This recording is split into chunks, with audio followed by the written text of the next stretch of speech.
Hi there, this is JKS Plays wanting to provide an answer to a question that I asked myself. Is it possible to beat a Pokemon game with only these two Pokemon?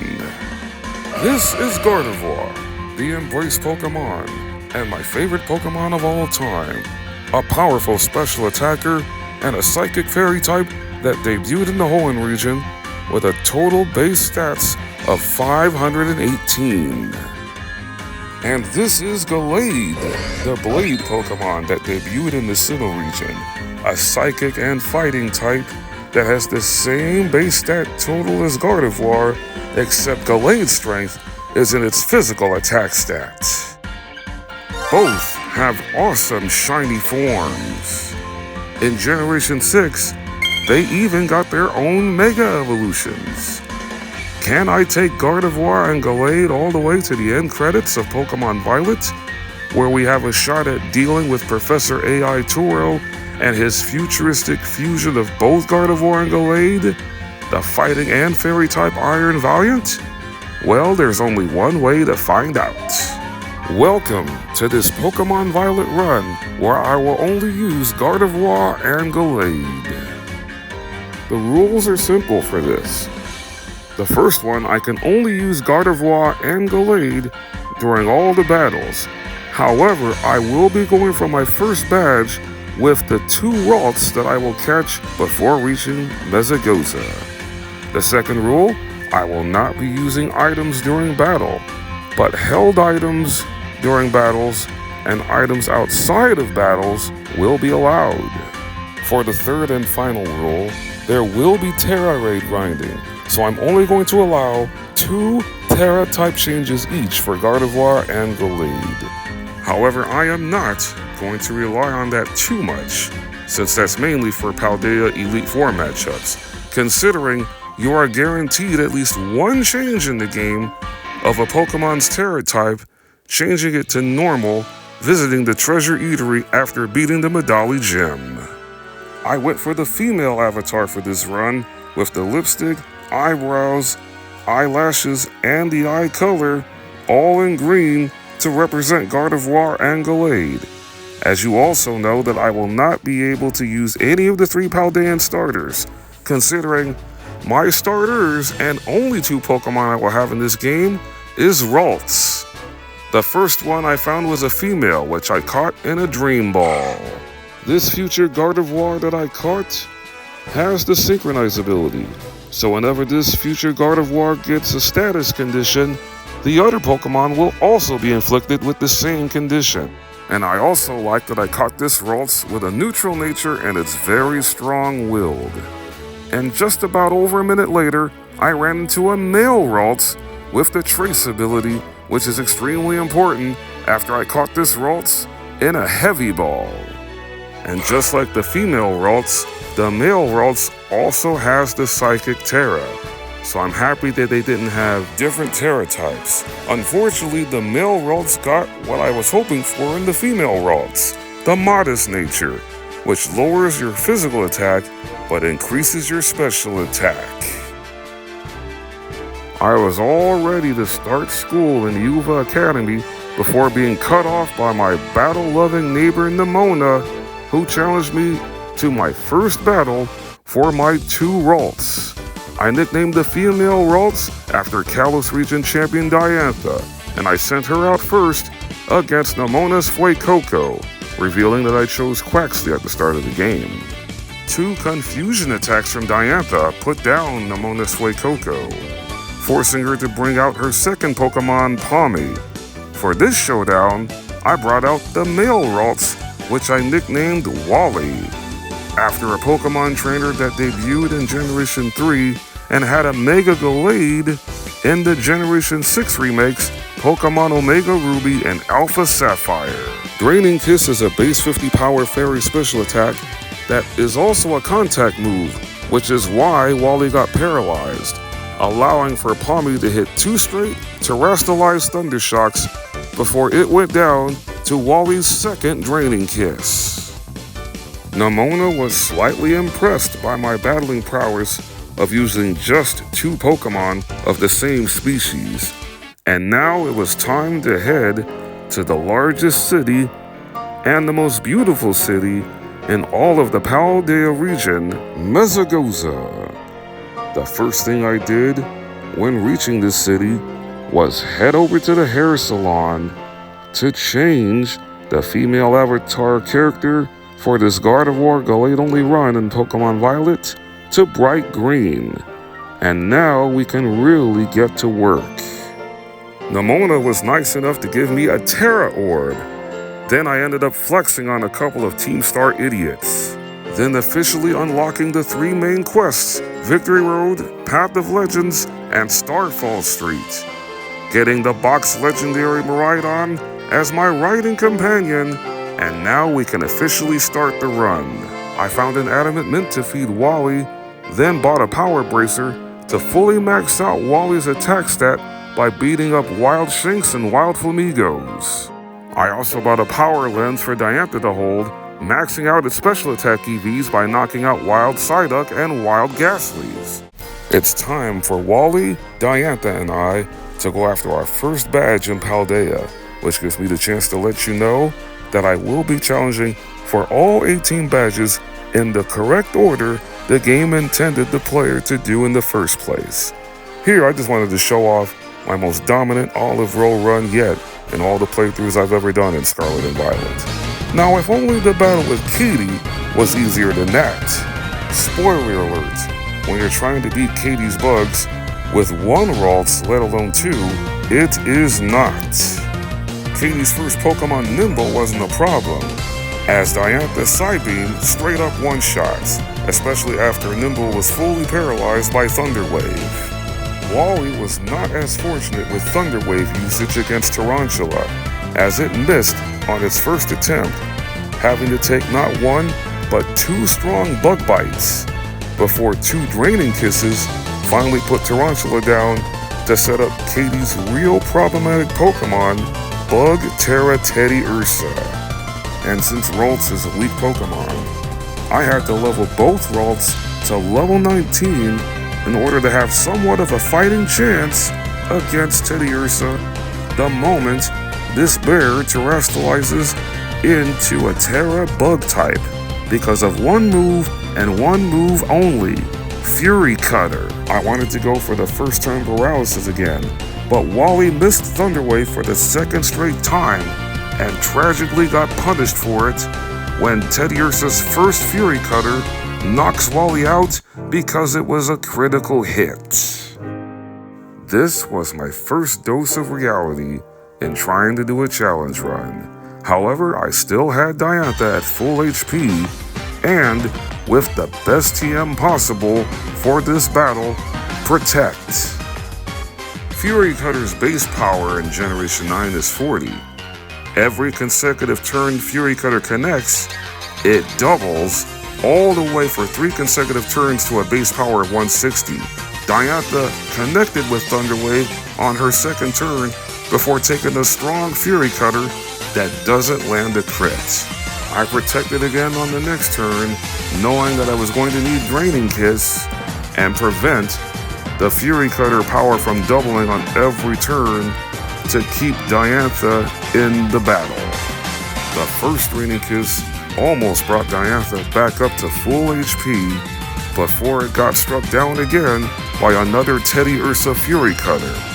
I protected on the next turn, but Teddy Ursa was fully paralyzed, giving me another opportunity to use Draining Kiss, and Teddy Ursa got fully paralyzed again.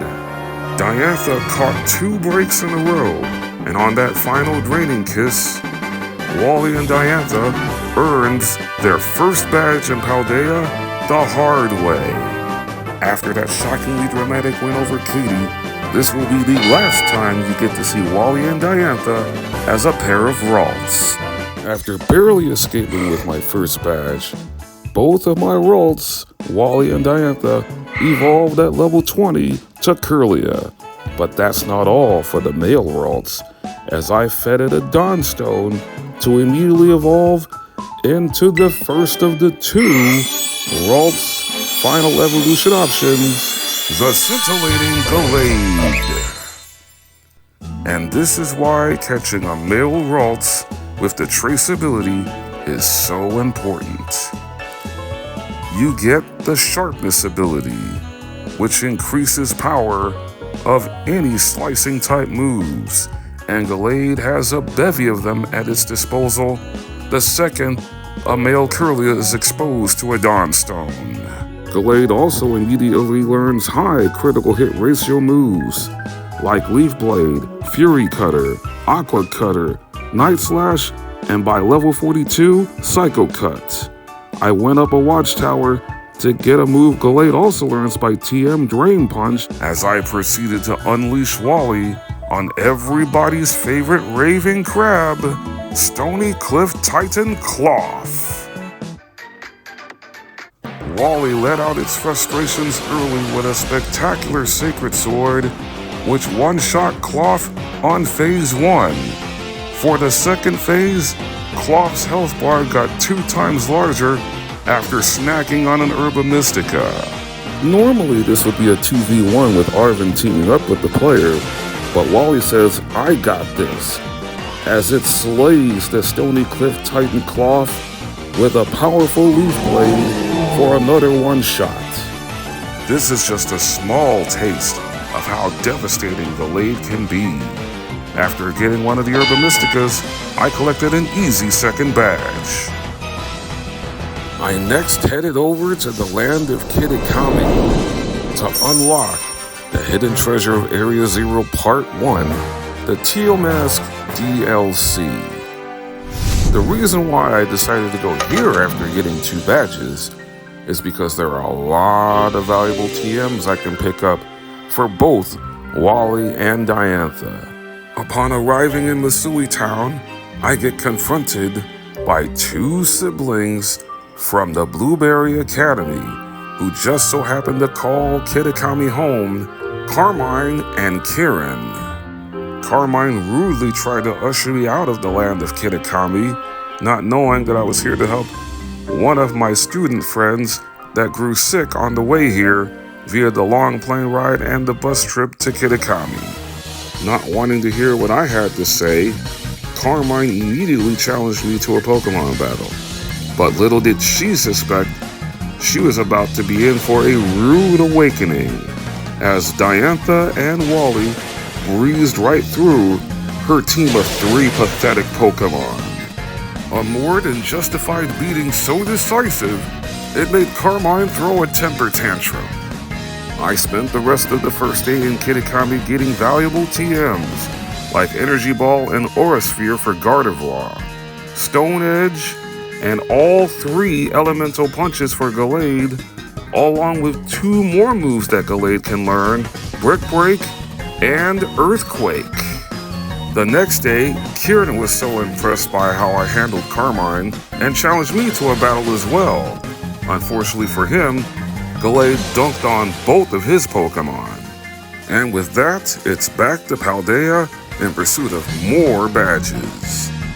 Returning to my native region, I visited Artisan Town for the first time in pursuit of my second gym badge, going up against Grass Leader Brassius. This is Wally's time to shine, as he proceeded to sweep Brassius' gym, knocking out all 3 of his Pokemon in only 4 attacks. A Fire Punch took care of Petalil, an Ice Punch defeated Smoliv, but for Grass Terra Sudowoodo, it had to be 2 attacks, considering the big tree-like Pokemon from Johto has the Sturdy ability. Gallade struck first with Aerial Ace, which means Sudowoodo will be using the new Gen 9 grass move Trailblaze, which is always programmed to do whenever Sudowoodo is slower than the opposing Pokemon. However, Wally is just too quick, as a second Fire Punch scored my 3rd badge of this run. Before challenging for my next badge, I made a couple of pit stops, like heading over to Levincia to get the Wise Glasses held item that boosts special attacks from the Pokemon that holds it by 20%. I also picked up an Assault Vest and headed down near Porto Maranata to get the Thunderbolt TM. Then I leveled up both Wally and Diantha to level 30, which means Diantha now fully evolves from Kirlia into the glorious Gardevoir. Regardless if Gardevoir is male or female, it learns Dazzling Gleam, a powerful base 80 fairy special attack the second it evolves from a Kirlia. It also learns upon evolution the fire special attack, Mystical Fire. I then had to do some investigating as to why boulders are being dropped from the sky, being thrown at anybody that dares to get near them. And eventually I found my answer. It's the Open Sky Titan Bombardier. This is a chance for Diantha to show off her newfound power as a Draining Kiss one-shots the foul creature into the second phase. This sets up a 2v1 with Arven and his Nacli, neither of which got a chance to contribute as a powerful Icy Wind destroys the Open Sky Titan for our 4th badge in this run, vanquishing a 2nd consecutive Titan after retrieving the bitter Herba Mystica for Arven. My next badge in order is the Team Star Dark Base. And as everyone knows, you cannot do Star Barrages before battling the bosses with less than 3 Pokemon. So for Star Barrage battles only, say hello to Tulip, this wild fire Terra Kirlia that will only be there to team up with Wally and Diantha for Star Barrage battles and will not be used in battles against the Team Star bosses, Titans, or gym leaders, along with the rest of the Paldea Elite Four, Top Champion Gita, the final battle for the Victory Road story, the battle with Arven to finish off Path of Legends, or the final 2 battles in the Starfall Street story. After a few more traveling around the region, I found an X-Scissor TM to teach the move to Gallade. I also picked up the Leftovers held item and a Muscle Band to power up Gallade's physical attacks by 20%, and now it's time for this.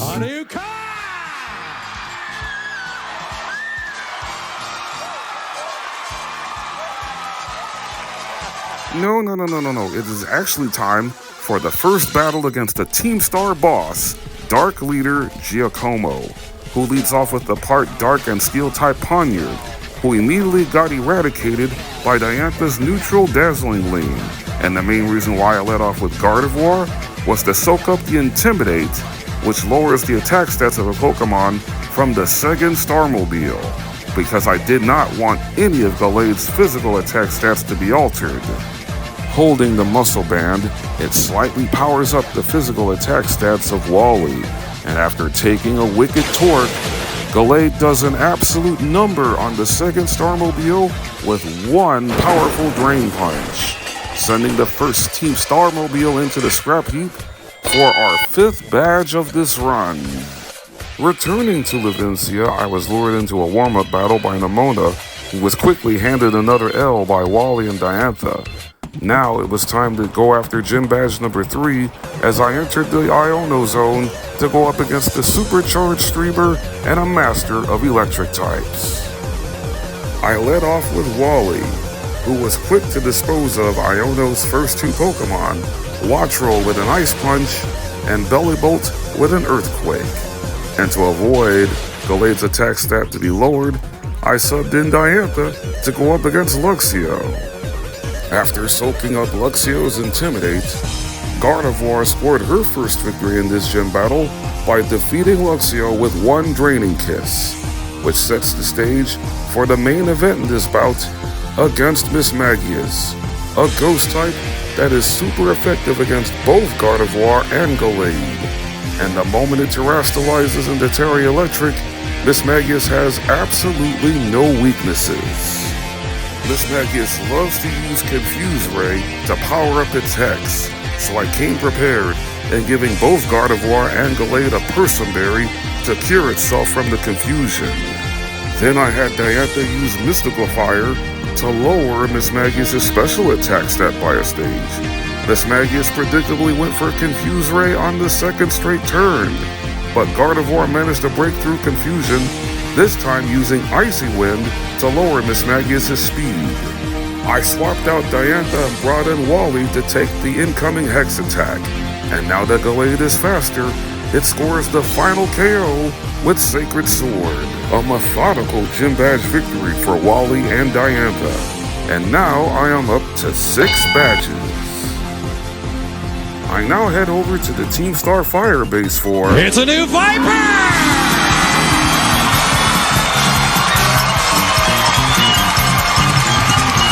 Actually, I'm here to challenge Shedder Squad leader Mela in pursuit of my 7th badge.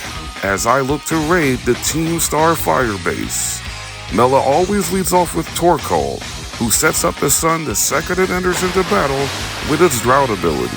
I taught Wally the rain dance TM found just outside the Team Starfire base hideout to wash away the drought, also cutting down the power of fire-type attacks, as evidenced by that flame wheel from Torkoal being completely nerfed by the rain.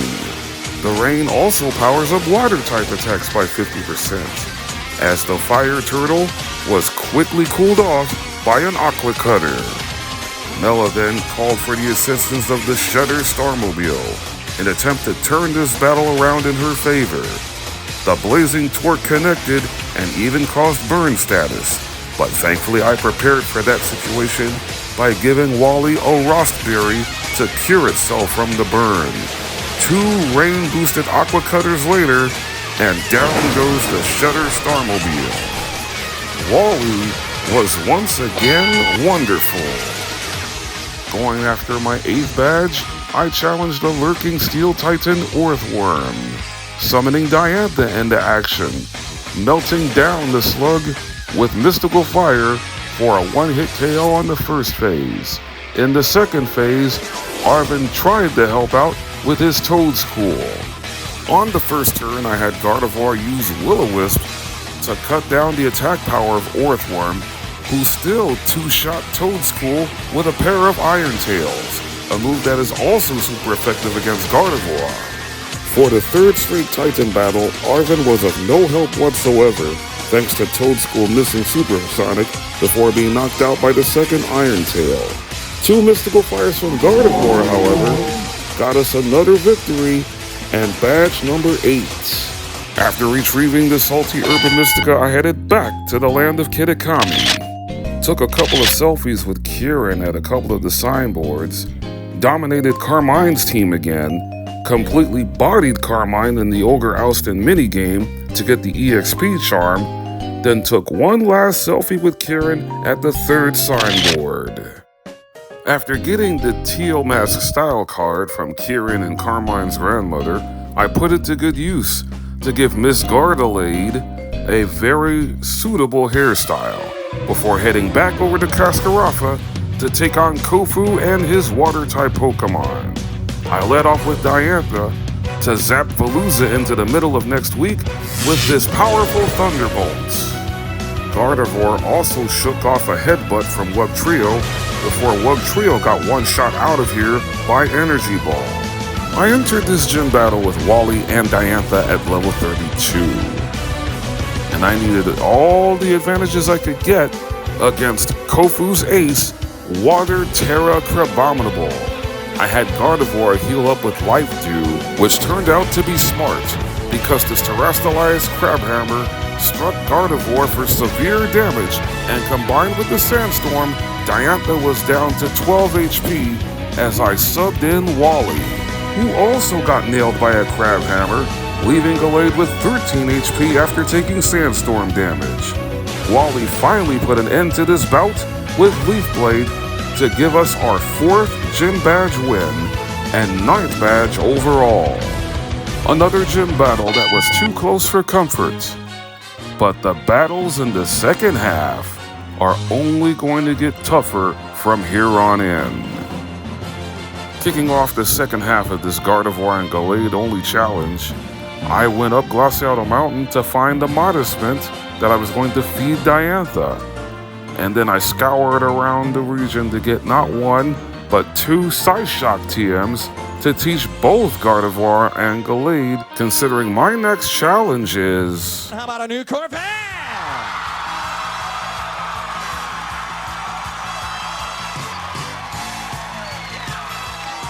Not that. It's actually a battle with Team Star Poison Master Atticus. I chose to start this battle with Wally, boosting up its attack stat by 2 stages with Swords Dance before taking a Sucker Punch on the second turn from Skuntank. That extra power was strong enough to delete Skuntank with an Earthquake. Considering being a Poison Dark type, Skuntank is only weak to ground.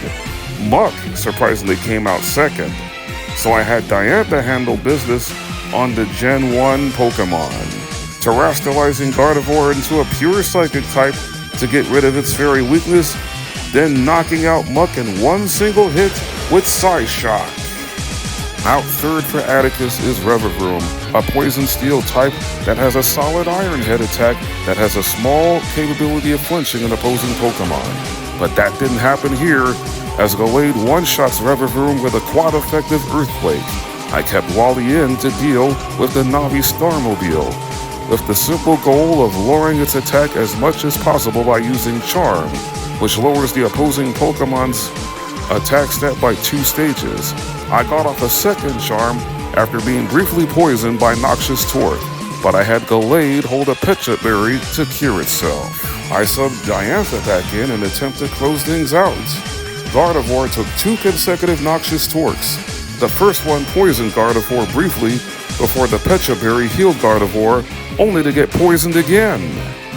Gardevoir retaliated with Psyshock, which left the Starmobile down to a quarter of its health. After taking a third and final Noxious Torque, the second double-stab terrestrialized Psyshock defeats Atticus, allowing us to raid successfully our 3rd straight Team Star base, and now I'm at double digits with 10 badges. Heading over to the secluded beach, I picked up the bulk up TM to teach Gallade, as I headed over to Medali Town to face everyone's favorite everyday man, normal type gym leader Larry, as Gallade leads off against Larry's first Pokemon, Komala. Putting the bulk up TM to good use, I had Wally build up its attack and defense by a stage on the first 2 turns, being put to sleep by Komala's yawn on the second turn before Gallade ate a Chesto Berry to wake itself up, then take out Komala on one hit with a Drain Punch. Knowing that Wally is at a disadvantage type-wise against Larry's ace, I felt the need to bulk Gallade up 2 more times against Larry's second Pokemon, the Dunsparce. After taking a Hyper Drill, Gallade got paralyzed on the next turn by the Dunsparce's Glare, taking another Hyper Drill before being fully paralyzed. The Dunsparce switched up its attacks to Drill Run before a +4 Drain Punch from Gallade took the Dunsparce out. And in comes Larry's ace Pokemon, Normal Terrastar Raptor, also a flying type, lowering Gallade's attack down by a stage with Intimidate to put its attack stat to a +3 before striking Gallade with an Aerial Ace. After being fully paralyzed the second time, Gallade had to take another Aerial Ace before knocking out Staraptor for our 5th Gym Badge win with a +3 Drain Punch. This is a second gym sweep for Wally, but I can't leave Medali just yet without being challenged again by Nemona. I was met in the Medali gym by Nemona and La Primera herself, top champion Gita, who wanted to see me battle up close for the first time against Nemona, who was itching to battle me so much that she forgot that I had Gallade battle his heart out against Larry's team.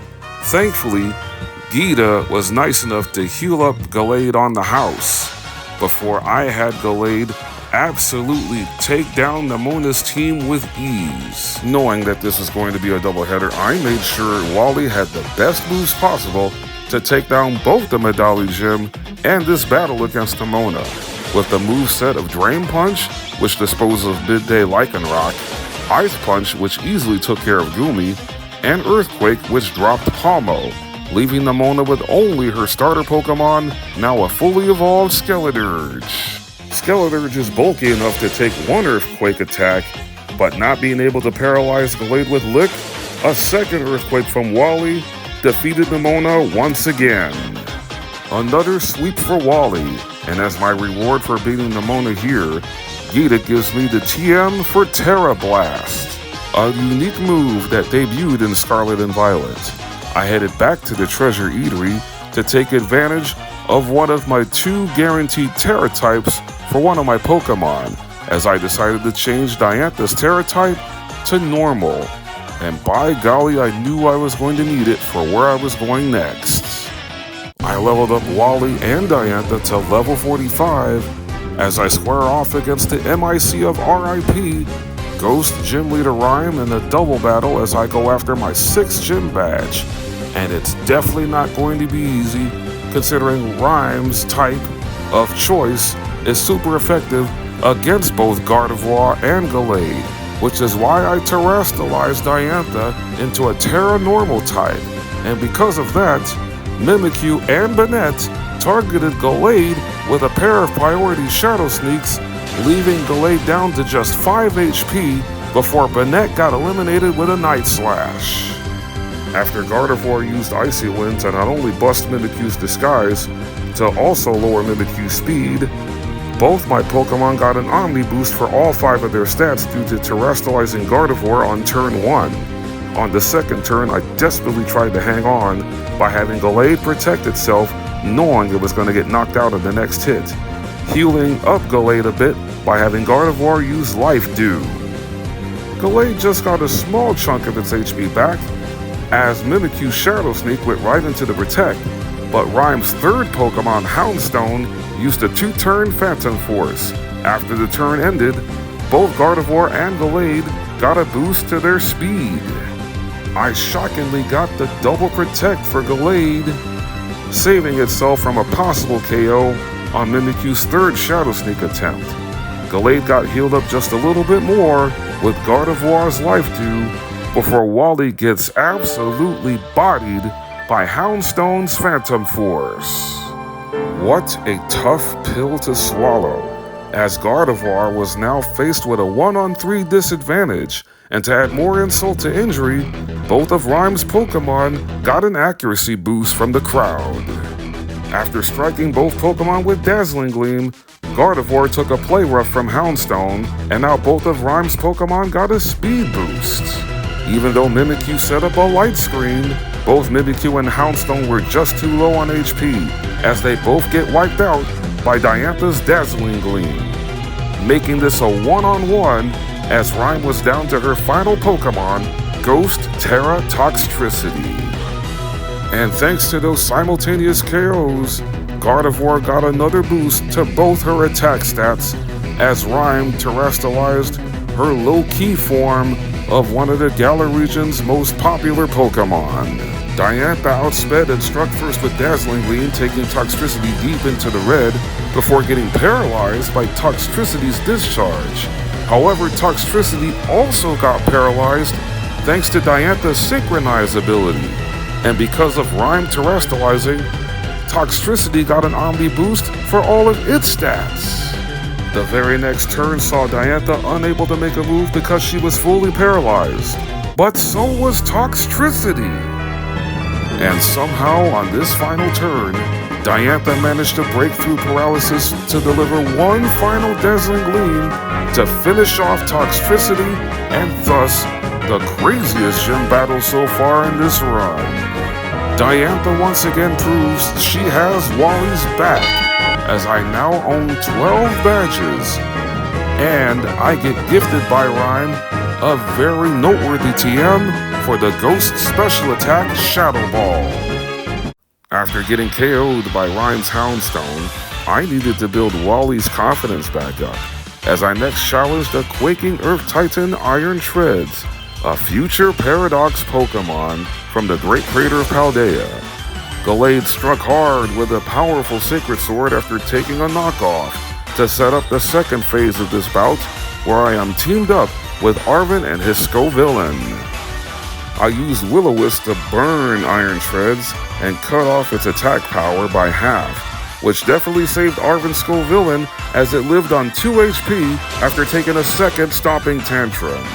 After that fortunate turn of events, Gallade managed to get his second win over a Titan during this run with Drain Punch, followed by a second Sacred Sword. A well-timed pick-me-up for Wally. After Arvin and I retrieved the Sour Herb Mystica, I am now up to 13 badges. Wally and Diantha are now at level 50 as I beat Nemona just like the previous time in Medali Town in yet another warm-up battle as I now squared off against Psychic Gym Leader Tulip. Her lead Pokemon is World Champion Farigiraf, so I led off with Wally to take down the long-necked giraffe on the first turn with a powerful Night Slash. And knowing Tulip was about to bring out Gardevoir next, I countered with Diantha my own Gardevoir, holding an Assault Vest, knowing that the last 3 Pokemon from Tulip are all special attackers. My Gardevoir was victorious with 2 Shadow Balls, and after taking a retaliatory Shadow Ball from Tulip's third Pokemon Espathra, it also got one-shot by Gardevoir's Shadow Ball. Diantha was once again spectacular, and in order to keep her fresh, I brought Wally back in an attempt to once again build its confidence back up against Psychic Terra Florges. Florges does have a powerful Moonblast considering it's a pure fairy type, but it never got a chance to make a single move as it got dropped immediately with a critical hit Night Slash. Wally and Diantha are once again meshing well as I now own 7 gym badges. The final gym battle in all of Paldea is atop Glaciato Mountain against Ice Leader Grusha. I had Diantha take the lead in this match to defeat Frostmoth quickly with a quad-effective Mystical Fire. I then swapped out Diantha and brought in Wally to deal with Beartick. Not only did Gallade take out Beartick with 1 Sacred Sword, the same fate was in store for Grusha's third Pokemon, Satitan. With Grusha's final Pokemon now being the last one left in Ice Terra Altaria, I decided to have Diantha finish what she started. 2 of Altaria's moves being Moonblast and Hurricane are super effective against Gallade. Gardevoir was faster and struck first with a super effective Mystical Fire, before being hit by Altaria's Hurricane, which thankfully didn't cause confusion. Gardevoir's second Mystical Fire secured me my 8th and final gym badge.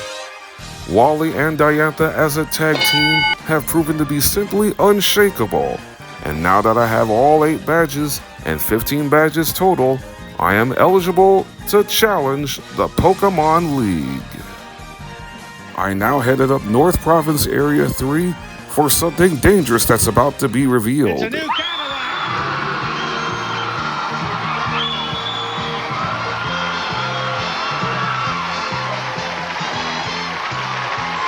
That's not what I'm talking about. What I am referring to is this nasty duel with Team Star Fairy Leader Ortega from the Ruck Boss Squad. In a battle of fairies to begin this bout, Gardevoir easily dissected a Azumarill with a Thunderbolt for an early one-hit KO. Out next for Ortega was Wigglytuff, who also gets one shot, this time by a Poison Jab from Gallade. I continued the swapping around as I brought Diantha back in to deal with Dachsbun. I took the well-baked Doggo down into the orange with a Thunderbolt, and then set up a Reflect on the second turn, knowing that Dachsbun was going to use Play Rough. The reason for Reflect was to cut in half damage done by physical attacks. Dachsbun was immediately taken out on the next turn by Gardevoir's Energy Ball, setting up what promised to be a very difficult battle with the Ruckbus Starmobile. Unfortunately for Diantha, it had to take a super effective Steel Roller from the Starmobile, which it always does on the first turn to get rid of the Misty Surge in order to start using Confuse Ray. After shaking off the confusion with a Person Berry, I had Gardevoir use Charm a second time and a third time on the next turn to ensure that the Starmobile's attack stat was lowered all the way down to a full -6. The Starmobile's spin out partially lowers its own speed by 2, but is also a Steel-type move striking Gardevoir for super effective damage on the last turn of Reflect. I immediately set up another Reflect before being hit with Confuse Ray a second time. Gardevoir broke through confusion and managed to do some damage with Thunderbolt before this -6 spin-out was still devastating enough to knock Diantha out because it was a dreaded critical hit. With Diantha going down for the first time in a battle throughout this entire run, it was all up to Wally to finish the job, even though it is now susceptible to being nailed by a super effective magical torque, which thankfully never came across. 2 poison jabs after shaking off confusion with a Person Berry scored the win, and now my badge count is up to 16. Finally, a favorable matchup for Diantha and Wally with a new Porsche!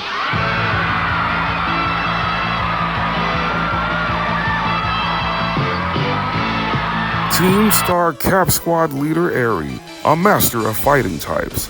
Aerie does have Pokemon on her team that has coverage in taking down both Gallade and Gardevoir. However, her lead Pokemon, Toxicroak, got wiped out immediately with a quad-effective critical hit Psycho Cut by Wally. Another Psycho Cut was not enough to score a crit on Annihilate, but it still managed another one-shot, as I subbed out Wally and brought in Diantha to go up against Aerie's next 2 Pokemon. A rare channel mascot matchup was in store as Gallade wiped out Lucario with Mystical Fire, and then managed to blow away Passimian with a Moonblast. I elected to test Gardevoir's toughness against the Cap Starmobile, who immediately boosted speed by 2 and its attack by 1 with Shift Gear. This powerful Moonblast from Gardevoir nearly got a one-hit KO to finish off the fight before Diantha got struck by another powerful spin-out, which thankfully didn't land a crit. Gardevoir was able to finish off this Starmobile with a draining kiss, and we have successfully raided all 5 Team Star bases, and now I'm up to 17 badges, with 1 more left to collect. For the final Titan battle, I had Wally lead things off against the False Dragon Titan, slicing through Dondoza's defenses with a powerful Leaf Blade. For the second phase of this fight, I had Diantha take over from there, teaming up with Arven and his Greedent. After striking first with Thunderbolt, Gardevoir got paralyzed by Dondozo's Body Slam, only for Diantha to paralyze the fish right back thanks to the Synchronize ability. After Greedent missed an attack, Gardevoir took matters into her own hands with a second Thunderbolt to put away the False Dragon Titan Dondozo, setting the stage for the third phase of this bout against the actual Dragon Titan, the Dragon Water Sushi monster Tatsugiri. After going on the aggressive with Draining Kiss, the very next turn, Gardevoir set things up for Arven to actually steal the spotlight after obliterating Tatsugiri with a Moonblast. Greedent's takedown scored the KO. Arven and I retrieved the Spicy Herba Mystica, and now I have all 18 badges. For the final series of battles to come, I headed back to the Treasure Eatery in Medali to make 2 final Terra type changes, as Gallade's Terra type got switched to Ice, and I changed Gardevoir's Terra type to Ghost. Here are the final effort values and individual values of both Gallade and Gardevoir, with Gallade's attack stat maxed out and Gardevoir's special attack maxed out, as I decided after getting all 18 badges that I'd challenge the Paldea Elite Four first, starting with Riga and her ground types. I led off with Gallade holding the Scope Lens against Whiscash. Wally got this match off to a blazing start with 2 straight quad-effective critical hits, a Leaf Blade for Whiscash and an Aqua Cutter for Camerupt. I kept Wally in to deal with Donphan next, trying to cut his attack power in half with a Will-O-Wisp burn, but missed the attempt before taking a full force Earthquake for over half of Gallade's HP. A critical hit Leaf Blade in retaliation brought Donphan down to its sturdy, but Gallade survived the tremors from Donphan on 1 HP due to the power of friendship, before finishing off Donphan on the next turn with an Aqua Cutter. That close call basically took Wally out for the rest of the match, as Diantha steps in to take on Rika's last two Pokemon, starting with Dugtrio. After setting up the Sandstorm, Dugtrio got sent packing in one hit with an Energy Ball from Gardevoir, and now Rika only had her ace, Ground Terra Clodsire left. And with the Sandstorm already up, this could provide a bad omen, considering Rika loves to protect Stall with Clodsire, not to mention it can badly poison opponents with Toxic. As predicted, Clodsire protected on turn 1 to dodge the first Energy Ball attempt before getting nailed with the second Energy Ball from Gardevoir. A double-stab Terrestrialized Earthquake from Clodsire along with the Sandstorm brought Gardevoir down to 53 HP before Diantha scored the victory with Icy Wind. With one Elite Four member down, it allowed for me to heal up both Wally and Diantha while changing up the movesets for the next Elite Four battle against Steel Master Poppy, who leads with Ironclad Elephant Caparajah, who immediately gets dropped by Gallade's Sacred Sword that gives Wally its 5th critical hit in the Elite Four. And as Poppy brings out the Flying Corviknight, I countered with Diantha. And as Corviknight exerts its pressure, I decided to apply my own pressure by terrestrializing Gardevoir into a Terra Ghost type to get rid of its weakness to Steel type moves, and then eliminate Corviknight with a Magnet-boosted Thunderbolt. I subbed Diantha back out to bring Wally back in to go up against Bronzong, teaching Gallade the TM for Shadow Claw to destroy Bronzong, and that ended up being Gallade's 6th critical hit knockout. I kept Gallade in while he was hot, dropping Magnezone to its sturdy with a quad-effective Earthquake. And since Magnezone set up a light screen, it was obvious I was going to keep Gallade in for the remainder of the battle against Steel Terra Tinkaton after Magnezone went down to Sacred Sword. Not even terrestrializing my favorite Steel type of Generation 9 was going to save Poppy from a convincing beatdown, as one more Sacred Sword from Wally sliced through the defenses of Tinkaton to earn our 2nd Elite Four win. The 3rd Elite Four matchup is round 2 against Larry, now sporting a team with flying types. I led off with Diantha this time to take out Larry's lead Pokemon Tropius with a quad-effective Icy Wind. I confidently kept her in against Staraptor to soak up the Intimidate, and Friendship dodged Brave Bird before a Magnet-boosted Thunderbolt took Staraptor out. Like a complete moron, Larry brought out part Dragon-type Altaria to get blown to smithereens with a Moonblast. Then I subbed out Diantha to bring in Wally to get some action in against Pom-Pom style Oricorio, who got taken out with a critical hit Rock Tomb. And if you're keeping score, that's 7 knockouts by Gallade that was caused by a crit. To eliminate Gallade's weakness to flying, I terrestrialized Wally into a Terra Ice type against Larry's ace, Flying Terra Flamigo, who can still do super effective damage with the fighting move Close Combat.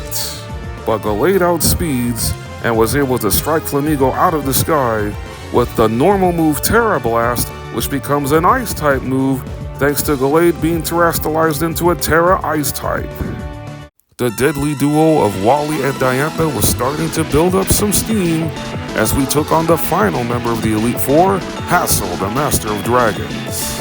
I slapped a Choice Scarf on Gardevoir so it moves faster and taken out Noivern with a Moonblast. I quickly subbed Diantha out to give Wally a shot against Hassel's next 2 Pokemon, starting with Durgauji, who got wiped out by Gallade's 8th critical hit knockout with Psycho Cut. Flapple didn't fare any better as it got taken out by the bug move X-Scissor. From that point on, I simply let the Choice Scarf holding Gardevoir bring it home against Hassel's final 2 Pokemon, as the mold-breaking Haxorus and Dragon Terra Baxcalibur both bite the dust in a single decisive blow from Diantha's Moonblast. And now it's top champion time.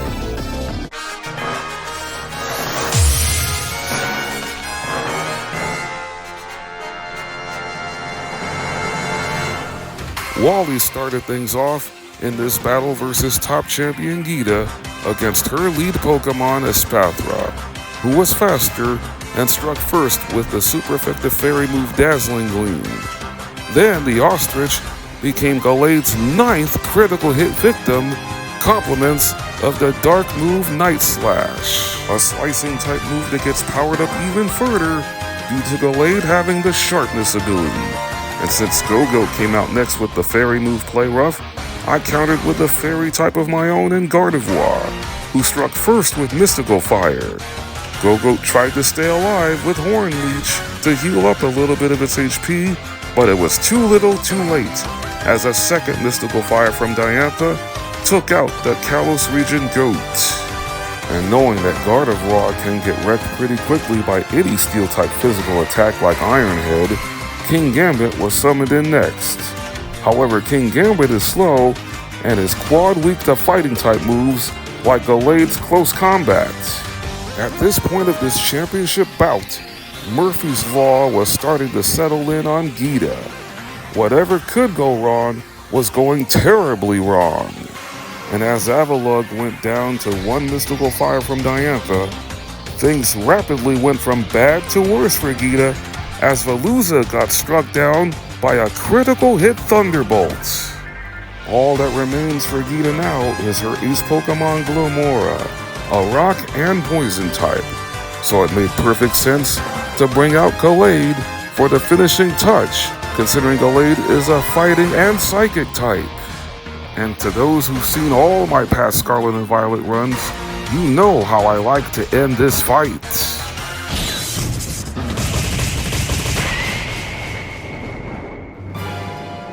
Shame.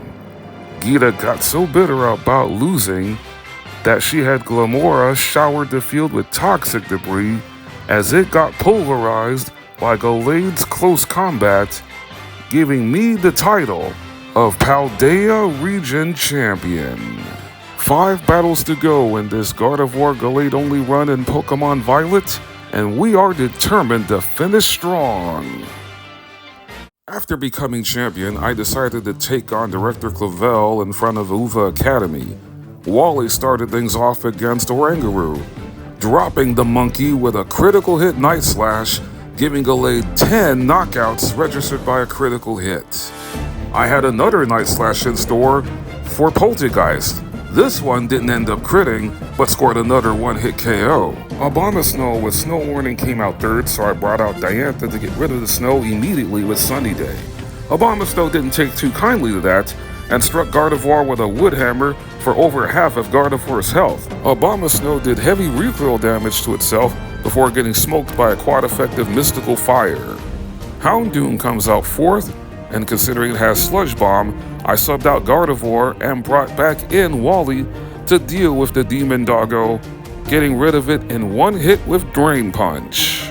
Not wanting to deal with Clavel's final Pokemon at less than neutral attack, I brought Gardevoir back in to zap Gyarados with a quad-effective Thunderbolt. And the final Pokemon for Clavel is the grass starter Meowscarada. As we all know how devastating Meowscarada's Flower Trick is, the reason why I brought Gallade in and immediately terrestrialized Gallade into a Terra Ice type is because if I didn't terrestrialize, Meowscarada has 2 super effective moves that could easily take Gallade down in the Fairy move Play Rough and the Ghost move Shadow Claw, which is exactly what Meowscarada went with, and it even scored a crit, so I took that as somewhat of a warning, before Wally concluded matters with an Ice Terra Blast. Next up on my agenda is a battle with the real leader of Team Star. I had Gallade hold a clear amulet and Gardevoir wear the Assault Vest in this battle against Penny and her team of evolutions. I let Diantha take the lead in this match, even though Diantha or Wally would have been great against her first Pokemon Umbreon, as Diantha destroyed Umbreon with a Moonblast. The main reason why I had Gallade hold a clear amulet in this match is because all 6 evolutions has the priority Baby Doll Eyes, which lowers the opposing Pokemon's attack stats. Flareon never got a chance to execute Penny's tactic, as Gallade one-shots with Aqua Cutter, and you're about to see why I had Gardevoir hold an Assault Vest as it took a strong Hydro Pump from Vaporeon, which barely did a quarter. Gardevoir got rid of Vaporeon with the combination of Thunderbolt and Energy Ball. And speaking of Thunderbolts, the next evolution that Penny brought out is Jolteon, who outsped Gallade and hit Thunder, before Gallade got the KO with Earthquake. And of course the Earthquake crit. Now Gallade has 11 critical hit knockouts ever since I challenged the Pokemon League. Holding the clear amulet in this case prevented Leafeon from lowering Gallade's attack down, before the Grass-type evolution got taken out by a combination of Poison Jab followed by a Drain Punch. I had to terrestrialize Gallade against Penny's final evolution, Fairy Terra Sylveon, in order to avoid getting blown to smithereens by a Moonblast. Sylveon also has the ghost move Shadow Ball, but my favorite evolution ever never got a chance to do any damage to Wally, who concluded batters with a pulverizing Poison Jab that ended up being Gallade's 12th critical hit knockout in defeating Penny. Even without the scope lens, Gallade is a critical hit machine, as Starfall Street is now complete. With one quest done, I now needed to close out another one, as I took on Nemona in a champion versus champion battle at the Mesagoza Battle Court. Her first Pokemon, Lycanroc, was faster and was able to set up Stealth Rocks before Wally took out one of my favorite Pokemon from the Alola region with a Drain Punch. I kept Wally in against Nemona's most prized Pokemon, Pawmot, who struck with a powerful Double Shock, leaving Gallade at 52 HP before Pawmot got deleted by a Psycho Cut. I still managed to keep Gallade in to get some healing by knocking out 3-segmented Dunsparce with a Drain Punch, almost healing Wally back up to full HP. Nemona was sick and tired of her Pokemon getting knocked out by powerful physical attacks from Wally, so she brought out her best defender in Orthworm, who was no match for Diantha's Mystical Fire, considering, as we all know, Orthworm has very bad special defense stats. I oddly set up a future sight against Nemona's special defense Pokemon in Goodra, who hit Gardevoir with a powerful Sludge Bomb. Gardevoir healed up some HP back with Draining Kiss before taking another Sludge Bomb. Future Sight would be in knockout range if Goodra wasn't destroyed by a critical hit Draining Kiss from Gardevoir, and now Diantha got only her second critical hit since the start of the Pokemon League. All that's left for Nemona now is her ace and starter Skeledirge, who terrestrializes into a powerful fire type with its signature Torch Song, a base 80 fire special attack that increases Skeledirge's attack stat every time it hits the opposing Pokemon. It also has the super effective ghost move Shadow Ball, considering Skeledirge is also a ghost type. It didn't land a crit, and Gallade's second Aqua Cutter earned me the right to call myself the ultimate champion of the Paldea region, closing out the Victory Road storyline. The only one standing between me and the final battle with Professor Turo is his son Arven, who's dealing with both daddy and mama drama for those of you who only play Pokemon Scarlet. Arven was about to get a first-hand education as to how destructive Gardevoir and Gallade can be together as a cohesive unit. Wally and Diantha have been firing on all cylinders ever since the beginning of the Pokemon League, leading me to the championship with just the two of them alone. Wally took out Arven's first 3 Pokemon, then Diantha easily wiped out the next 2, as Arven now was left with his precious ace Pokemon, Dark Terra Mabostiff. With its dark move Crunch fully terrestrialized, it was going to pack a punch regardless if Wally or Diantha was out there. But I had Diantha specifically, considering Mabostiff also has the fairy move Play Rough, super effective against Gallade. As you can see, this terrestrialized Crunch struck Gardevoir for neutral damage and over half of Diantha's HP, before Diantha secured the victory with a second Draining Kiss, putting an end to the Path of Legend story.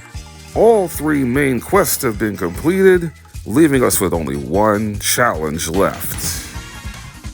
I have now reached the climax of this Pokemon Violet Gardevoir and Gallade only run, as I meet up with Arvin, Nemona, and Penny on the way home to Area 0, where the final duel against Professor AI Turo is finally at hand. I started this quest with Gallade and Gardevoir both at level 75, and I each gave them both a shell bell to hold to gain extra HP every time they land an attack, because I'm going to need as much survivability as possible against Turo's devastating array of future Paradox Pokémon. Turo's lead Paradox Pokémon, Iron Moth, struck first on Gallade with Air Slash, which took off a third of Gallade's HP before Moth got destroyed with a quad-effective Earthquake. And Gallade gained some well-needed sustainability with Shell Bell, as Turo brought out next Iron Bundle. I decided to bring out Gardevoir to counter the futuristic Delibird, who wasted a turn by using Snowscape to boost its defenses considering it's a water and ice type. Gardevoir made the most of this opportunity by zapping Iron Bundle with a critical hit Thunderbolt for the one-hit KO, forcing Turo to call upon the futuristic Hariyama Iron Hands, which has the steel move Iron Head, super effective against Gardevoir. It moved first due to the priority fake out to get a flinch on Gallade, but on the second turn, Wally sliced through Iron Hands with Psycho Cut. I kept Gallade in against Turo's fourth Pokemon, Iron Jugulis, striking first with Ice Punch, which also got that 10% chance to freeze. As Gallade got to heal some more with Shell Bell, the Jugulis thawed out immediately and struck Wally with a super effective Air Slash before I let Gallade heal up some more by knocking out both Iron Jugulis and the incoming Iron Thorns with a pair of Drain Punches. And thanks to those 2 KOs in a row, Gallade was almost at full HP. And as the Thorns went down, Turo was now left with his final Pokemon. The moment I planned this entire challenge for a 2v1 against Turo's Ace, the Paradox Pokemon that combines both secondary typings and is the futuristic fusion of both my Pokemon, the Iron Valiant, who gets its attack heightened on the second it appears, thanks to holding a booster energy to activate its Quirk Drive. I terrestrialized Gardevoir to resist the incoming Poison Jab to be a Terra Ghost type. Gardevoir got poisoned anyway, but not so fast. Coming through in the clutch for the final time in this run is Diantha's Synchronize ability, meaning that the Valiant also gets poisoned. Going for the lethal finish, Diantha strikes with a Ghost Terra Blast that takes the Valiant deep into the red. And as Gardevoir restored a little bit of his HP with Shell Bell, the poison takes care of the rest. And that is how I managed to defeat Pokemon Violet using only Gardevoir and Gallade. Doing this challenge took me a full day to complete, of 24 hours and 42 minutes, and I enjoyed every second of it. To all of you who decided to take this thrilling ride with me from start to finish, I sincerely thank you from the bottom of my heart. If you love content like this, be sure to leave a like, and if you are a newcomer to this channel, please consider clicking on the subscribe button, because every subscription tells me that I am doing something right and will further inspire me to want to make even more gaming content. See you on the next one, and as always, take care, God bless you all, and keep on shining.